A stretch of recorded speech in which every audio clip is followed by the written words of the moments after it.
এখন আমাদের সামনে বক্তব্য রাখবেন ভারত জাকাত মাঝি পারগানা মহল ঝাড়গ্রাম জেলার পারগানা বাবা সম্মানীয় ঢাকা হাসদা মাস্টার।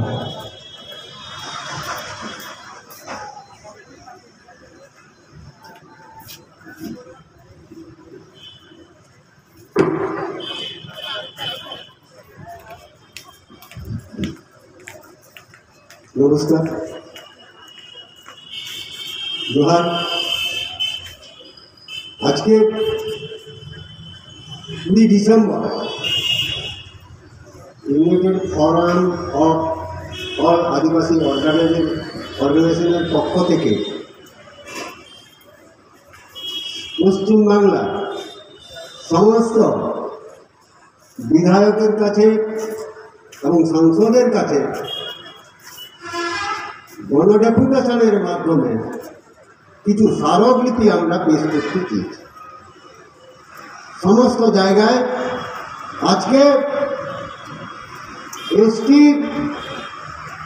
বিধায়কের কাছে স্মারকলিপি গণডেপুটেশনের মাধ্যমে পেশ করা চলছে। নষ্ট হয়ে গেছে, আমি দীর্ঘায়ু করব না। পূর্ববর্তী বক্তা পুঙ্খানুপুঙ্খভাবে আপনাদের কাছে তুলে ধরেছে। তো আজকের এই সভায় এখানকার ব্যবসায়ী বন্ধুগণ, পথচারী বন্ধুগণ, পুলিশ প্রশাসন যেভাবে আমাদের সাহায্য করেছেন তার জন্য আমি ফোরামের পক্ষ থেকে ওনাদের কাছে ক্ষমা প্রার্থী।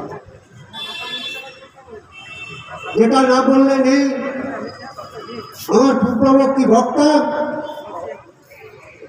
দীর্ঘভাবে তুলে ধরেছে। তবে আজকে আমাকে খুব দুঃখ লাগছে, সরকার বাহাদুর কিছু কিছু বিধানসভা লোকসভা সংরক্ষিত আসন বলে ঘোষণা করে রেখেছেন। আমাদের ঝাড়গ্রাম জেলায় যেটা 3টা বিধানসভায় সংরক্ষিত আসন। বন্ধুগণ, সরকার বাহাদুর যেটা চিন্তা ভাবনা করে সংরক্ষিত আসন বলে ঘোষণা করেছেন এবং সেখান থেকে যেই সব প্রতিনিধি আজকে বিধানসভায় গিয়ে প্রতিনিধিত্ব করছেন, লজ্জাস্পদ ব্যাপার। যেসব ভাই বোনেরা, ছেলেমেয়েরা আমাদের ভোটে জয়লাভ করে বিধানসভায় গিয়ে প্রতিনিধিত্ব করছেন, ওনারা আজকে নিজের ভাই বোনের সাথে, নিজের মা বাবার সাথে সম্পর্ক রাখলেন না। এটা খুব লজ্জাস্পদ ব্যাপার এবং দুঃখের ব্যাপার। ধন্যবাদ। আমরা নিশ্চয়ই এর জন্য ভাবব, নিশ্চয়ই আমরা এই জন্য চিন্তা ভাবনা করব, আর চিন্তা ভাবনা করা দরকার বলে আমি মনে করি। মাঝি ব্যবস্থা গুরুকুমার কীর্তন সান্তাত্মা মাঝি ব্যবস্থারিণী জেলা পারগানা বাবা।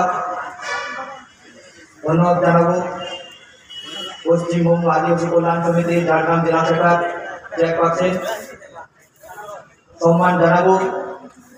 আজকে United Forum of All Adivasi অর্গানাইজেশনের ডাকে ঝাড়গ্রাম জেলার বিভিন্ন প্রান্ত থেকে আগত আদিবাসী জনসাধারণ, আজকে আমরা কেন এরকম একটা পদক্ষেপ নিতে বাধ্য হয়েছি?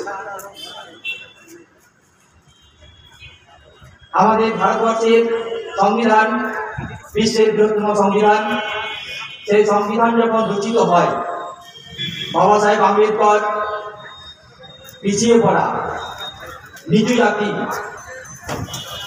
তথাকথিত শিক্ষিত সমাজ যাদেরকে ঘৃণা করে, আপনারা দেখবেন পথে ঘাটে মেলায় বাসে ট্রেনে আমাদের আদিবাসী সম্প্রদায়ের মানুষকে তথাকথিত শিক্ষিত সমাজ মানুষরা ঘৃণা করে, অবহেলা করে, নিচু নজরে রাখে। সেই সব তথাকথিত শিক্ষিত সমাজ তারা এখন ইংরেজদের চেয়েও ভয়ঙ্কর পলিসি অবলম্বন করেছে। আপনারা দেখবেন আমাদের যে দাবিগুলো আছে, এই দাবিগুলোর মধ্যে আমরা 1 নম্বরের মধ্যে রেখেছি যে আমাদের জাতিসত্তার একটা পরিচয় আছে, এসটি সার্টিফিকেট। এই এসটি সার্টিফিকেট দেখালে ভারতের সংবিধান প্রণেতা আমাদের দেবতা ভীমরাও আম্বেদকর সাহেব আমাদের জন্য যে সংবিধানের সংরক্ষণের ব্যবস্থা করেছেন, সেই সংরক্ষণের ব্যবস্থা থেকে আদিবাসী জনসাধারণ মানুষ কিছু সুযোগ সুবিধা পাবে। কিন্তু খুব দুঃখের বিষয়, 21 শতাব্দীতে দাঁড়িয়ে তথাকথিত শিক্ষিত সমাজ যারা আমাদেরকে নিচু নজরে দেখে, ঘৃণা করে, পথে ঘাটে ঠিক করে, তারা আমাদের জাতিসত্তার এসটি সার্টিফিকেট চুরি করে দিয়ে চাকরির ক্ষেত্রে, পড়াশোনার ক্ষেত্রে, নির্বাচনের ক্ষেত্রে আমাদের যে সংরক্ষণের অধিকারগুলো আছে সেগুলো কেড়ে নিচ্ছে। বন্ধুগণ, আমাদের মনে রাখতে হবে, আমরা তথাকথিত শিক্ষিত ভদ্র সমাজের মানুষ যারা আছে, ব্রাহ্মণ, ক্ষত্রিয়, বৈশ্য সম্প্রদায়ের মানুষ যারা আছেন, তাদের থেকে আমরা অনেক পিছিয়ে, শিক্ষার দিক থেকেও আমরা অনেক পিছিয়ে।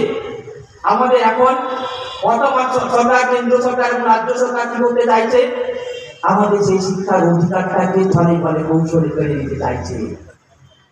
তারা জানে, ইতিহাস কথা বলে, শুধু মানুষ সময়, বিরসা মুন্ডার সময় তাদের মধ্যে কিন্তু সেই সব পুঁথিগত শিক্ষাবিদ্যা ছিল না। তারা জানে এই ভারতবর্ষ আমার উন্নত পাঠাও, এখানে আমার জন্মগত অধিকার আছে, এই অধিকার কেউ কেড়ে নিতে পারবে না। তখন তারা আওয়াজ তুলেছে, তুমি এই দেশের নয়, তুমি এখানকার ভূমিপুত্র না, আমি হচ্ছি ভূমিপুত্র, এখানকার বসবাস করার অধিকার আমার আছে।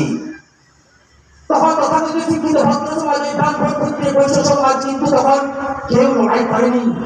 ওই অশিক্ষিত মানুষ যার কোমরে সামান্যটুকু কাপড় ছিল, তাদেরকে শিক্ষিত ভদ্র সমাজে ঘৃণা করতো, তারাও কিন্তু ওই ইংরেজদের গোলাবারুদের বিরুদ্ধে প্রতিষ্ঠিত লড়াই করেছিল।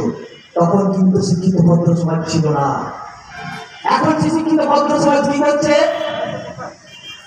তারা এখন তথাকথিত শিক্ষায় শিক্ষিত হয়ে তারা কি করছে?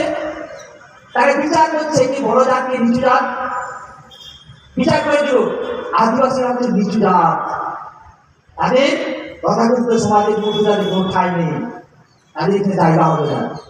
তারা ঠিক করে দিল সিধু কানু, বিরসা মুন্ডা, তিলকা মুর্মু যে আন্দোলন করেছিল, এই আন্দোলনকে স্বাধীনতা সংগ্রাম আন্দোলন বলা যাবে না। সিধু কানু যখন আন্দোলন করছিল তখন আপনার শিক্ষিত ভদ্র মানুষরা কোথায় ছিলেন? আপনার তখন বিবেক গান্ধী ভারতবর্ষটা আমার ছিল। আর এখন যখন আপনি চেয়ারে বসে যাচ্ছেন তখন বলছেন আদিবাসীদের আন্দোলনকে, ভুল বিদ্রোহটাকে প্রথম স্বাধীনতা সংগ্রামের মর্যাদা দেওয়া যাবে না, কারণ তারা আদিবাসী।